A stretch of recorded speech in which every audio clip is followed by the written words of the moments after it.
It says business calc. The very top of your paper looks like you have a XY axis that looks like this. Oops, come on, go. Change. There we go. You have this, and then you have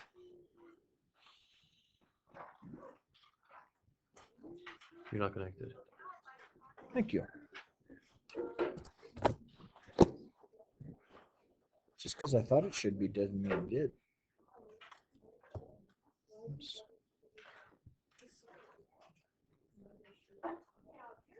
Wait, so which page is it? So the rear show. It says business calc at the top, and it's got kind of a picture like this on there. Trying to show up.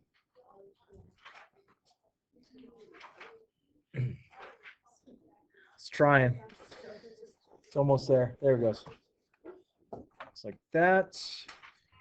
And this is at like -8. This is at like -2.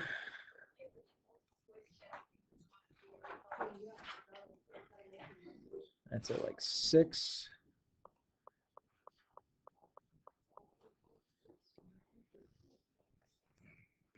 And that's at like 10. I think that's an okay rendition of what's at the top part of the page. All right, so let's see if we can do this. So number 1 says limit as x approaches -8 from the negative direction. And they want to know f of x, what is it equal to? Okay.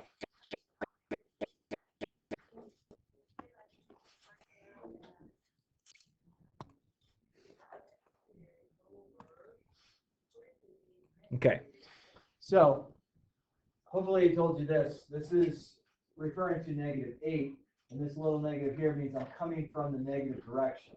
So I'm approaching here. This is an open dot right here. So when you look at that open dot right there, it's basically what is the y value, and I believe that's about -6. So this answer would be -6. Okay. The dot that's above is going to take place if we say like number 4, that's going to tell us what number 4 is. So then number 2, just change the color so we can go through this. And please stop me if you have a question about how the terminology is going. So limit as x approaches -8 from the positive side of f of x. And that means I'm coming from this side to get to there. And that's also going to be -6. That should be equals negative. Oh, that never mind. Never mind. And then the third one, what is the limit? Oh, this is the same one. This is the same as 1, which is also -6. And then the fourth one is where it changes a little bit. It says, what is the function at -8? Okay, so the difference between the limits, the green one is as I come this way, what am I getting to? As I come this way on our graph, what do I get to? And then this one says, if I look at what is the function at -8, the only solid dot, this open dot means this point is not included. It means I approach it. So this answer here, the function at -8 has to be -3. It has to be the dot. Questions on those first 4? Does that make sense? You writing this down? You got your books out? Some of you don't have books out. Why don't you have books out? All right, then we can start changing some colors. So number 5 says we want to know the limit as x approaches -2 from the negative direction of f of x. Okay. So -2. So as I'm coming this way from the negative direction, I'm getting to 3. And then if I go this way, let's get some more colors. Go pink. Number 6. This is a big one to see. limit as x goes to -2 from the positive side of f of x. Okay, so this is going to go this way, which this one is actually going to infinity. All right, so the big thing on this, as I am coming from the left, I'm on this graph, so I write it up so I get to -3. As I come from this side, from the positive, this is going up to negative, or going up to positive infinity in the y direction. So the big key to see on this is if I come from the left, I get to one spot. If I come from the right, I get to another spot. So that basically means, so what is the limit as x goes to -2 of f of x? And this means, okay, if I came from the left, I got to one number. I came from the right and I got to a different location, aka infinity in this case. This means that this limit does not exist, DNE. Okay? The reason why the other limit existed is when I came on this one from the left, I came from this from the right, I got to the same location. As I came from the left here, I got here. As I come from the right, I go up to infinity. So those are two different locations. So the limit, if it didn't come from the negative or the positive, it came from both sides. If it goes to two different locations, it does not exist. So DNE is the acceptable answer. And then number 8, what is the function at -2? So this is the only dot that works there. So that's going to give me exactly -3. So notice that one has a dot that's part of the graph. The other one was a dot that was not on it because I had a hole underneath it. Wouldn't it be 3? Positive, yes. Yes, positive thing. Thank you. I looked at my dash. It's got to be negative. All right. These all good? Everyone happy about this? All right. So I need to erase. Can I erase the 1, 2, 3, 4? Yeah. Okay. Let's get rid of this. I'm erasing these so I can have the rest of my answers. Because I didn't leave myself room.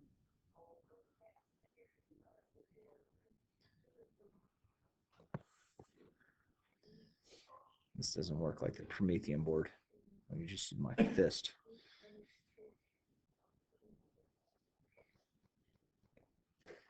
All right, so then number 9, limit as x approaches 6. Okay, so as I approach 6, notice there's no sign here. Okay, so as I approach this 6, I get here if I go left, I get here, I go right. Those are two different locations, agree?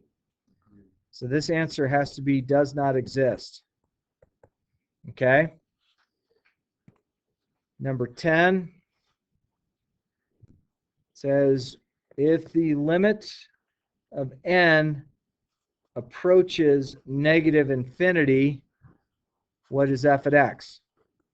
Okay, so as I continue out this way to negative infinity, where does that graph go? It's actually, if I drawn this correctly, is going up. So this is going to go to infinity.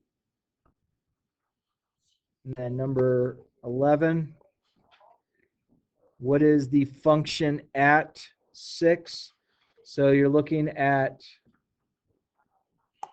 the function at 6.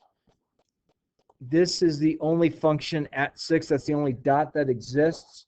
So I believe that's going to be at 5. So you're looking for the actual dot. Don't look at the hole there. And then number 12, what is the function at 10? So if I go to 10, it has to be this dot right here. So that's going to give me 0. And that, my friends, is the only assignment. Questions about any of those that we did that I can go over for you a little better? Oh, great. They sent me a retirement review. Why do I need to pay somebody that tells me I'm spot on? All right. So we happy about that, friends? All right, so as we go further in limits, a few things that we want to make sure we utilize. Okay, so if you have a picture you're looking at, utilize the picture. If you don't have a picture to look at, use Desmos. Okay, we don't need normal curve. So if I'm on limits 4.1, do you guys find that page? It says 4.1 on the top center.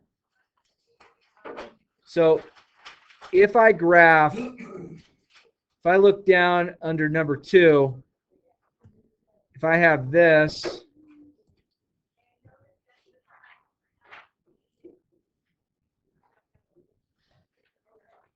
so that's our first graph. So they want to know what the number would be as x goes to negative 35. Honestly, the easiest way to do this, you could look at the graph, you could probably directly plug it in, or what I also like to know is if I had x equals negative 35, okay, you're looking at where the intersection of these two lines actually cross. And if you hit that button right there, the limit for under number 2, the limit of as x approaches negative 35 from both sides, if we directly plugged 35 in, we'd get 34 minus 35, which is negative 1. That's an easy way to do the limit. Or you can visually see that it's negative 1 based on the graph. Where this type of stuff will make more sense is if you have a more complex one. So if you look at, say, number 3, where they have the limit as x approaches 3, and then you have x squared minus 9, and I have the hiccups, and x squared minus 3.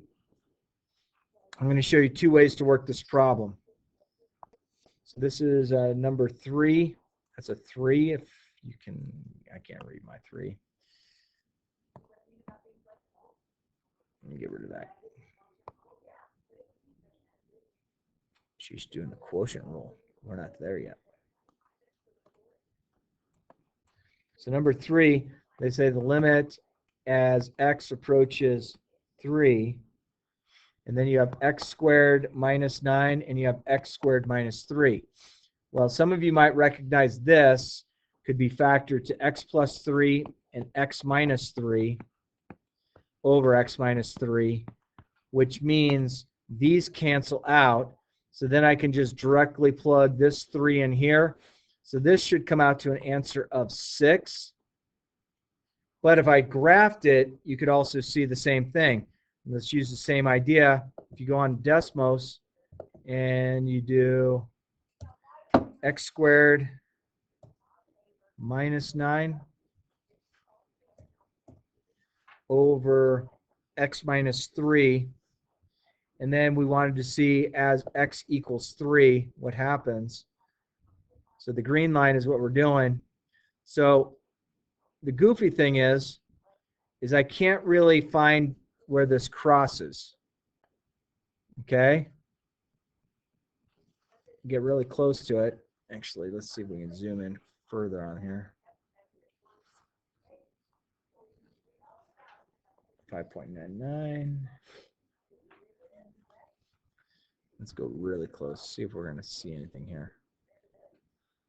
Actually, what I'm going to do is I'm going to not have this one graphed.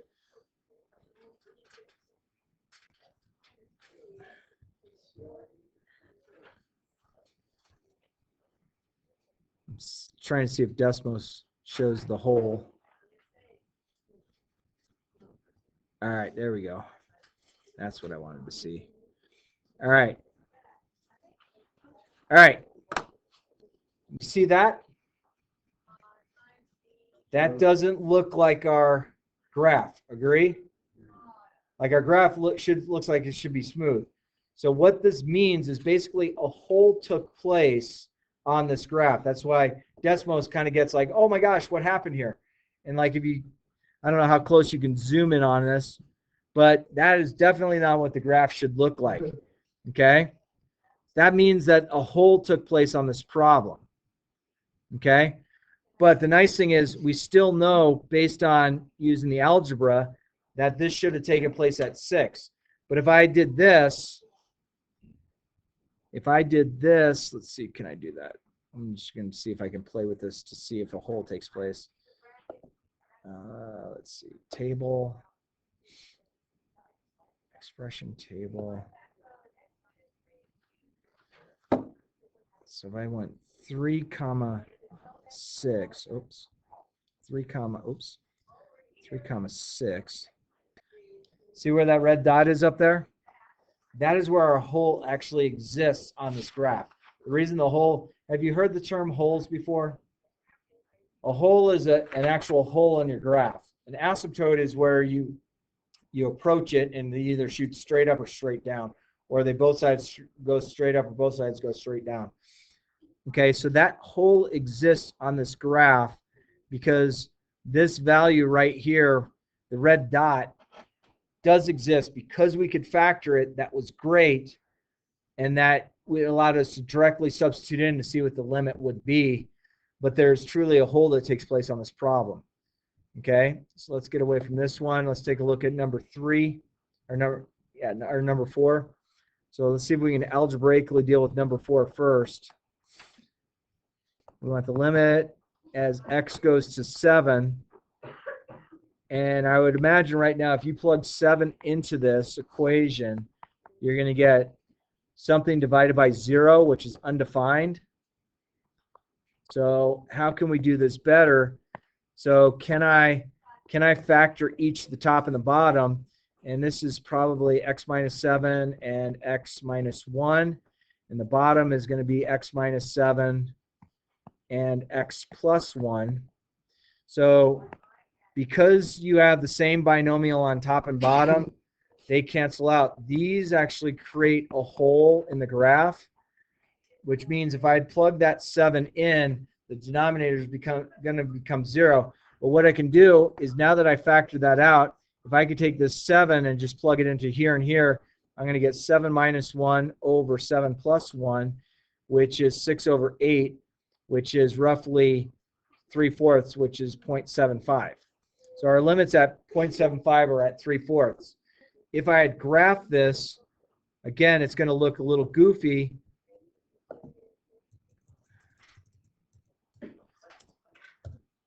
So if I do x squared minus 8x plus 7 over x squared minus 6x minus 7. If I went and I found this graph, I just hit home. And so this is basically what our graph looks like. So we had said at 7, if we had said at 7, if I went to right here as close as I could get, there it is. That's the one I wanted. Come on, come on, come on. All right, notice that. What does that say? What does that say? Undefined. That means there's a hole there. Now we could zoom in on that hole at 7, and I bet you Desmos is going to show us some weird looking thing that's taken with our graph. It should be all smooth, but when we start zooming in, something catastrophic seems to start happening right there. That is definitely not what the graph should look like. That means a hole has taken place. That means as Desmos is plugging it in, it realizes something's taken place there that shouldn't take place there. And what I mean by that is, if I went over here and I started zooming in as far as I could over on this point, notice that's as far as I can zoom in. That's a regular line. That's how the line should look like. Yes, you have the pixels to it, but that's basically what's taking place. So when you are dealing with limits, a limit itself can exist by directly plugging it in. Sometimes you want to take a look at it. If the limit does not get to the same location, if you go from the left to the right, that means the limit does not exist. If they ask you for an actual value, then that means that you plug in exactly what that x value is to be where find where the y value is. All right, so if you would, between today and tomorrow, we're going to make sure that the limit's 4.1. You could start on it, and we're going to go over it tomorrow. If you have questions, you're welcome to come see me. I'm happy to go over any questions you might have about any of the problems. Deal? Dr. Deal?